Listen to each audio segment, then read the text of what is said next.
Good morning, Almond Plants. Today we're going to be talking about reducing 8 feet off of the back of your annual tables. Helping me today is Brittany and Michael over here at the Wiley shop. So what we're going to be doing is basically taking the 8 foot off of the back of all of our row 1 tables. So you want to make sure you clear your product off of there first. That's some of your prep work. As you're doing this, some of the things you want to make sure that you're aware of is to have your gloves on at all times so you don't hurt your hands, get them pinched or cut anywhere on the grid. Also moving the bricks around.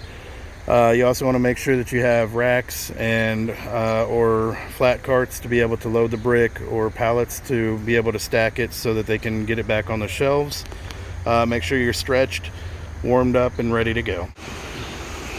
The other thing we're going to be doing is moving the grid to stack up here on our spotlight area.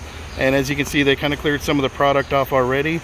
We'll just end up removing the last of that so that we can move the grid up here nice. At this point, we've removed the pallets from the area, so now we've got a safe area to be able to pick up and get the grid off of the table. So you want to make sure you're doing this as a team lift. First thing you want to do is just kind of lift it up and slide it over on the bricks so that you're not having to strain your back as you're trying to pick up and shift everything over. So as you can see, they did that, and then you got a nice easy way to pick up and move the grid over to the front of the table. Right, so we've got the grid removed. As you can see, some of those stacks of bricks have kind of shifted on us, so that's what you again want to be careful of. You don't want any of those dropping on your feet as you're moving things. Got a pallet to stack the brick up. One of the things I do want to point out while we're doing this is how to stack the brick effectively so that it doesn't start leaning over or have the potential to fall to one side. You just want to alternate the directions. So if you have rows going this way, alternate the next row going the other way. So that way, as you get 3 bricks high, you don't have one leaning over when they pick it up with the forklift. Okay, our grid is stacked up on the front table as well. So now you just have to put a couple zip ties so it doesn't slide around, and you're done up here. At this point, the back area, we've cleaned everything up because you don't want to leave any tripping hazards.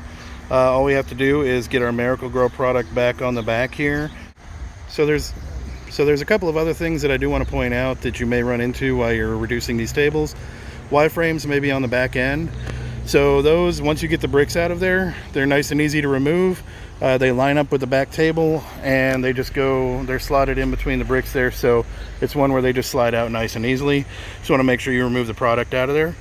The other thing is going to be pallet bridges. So they go across the top of the pallets.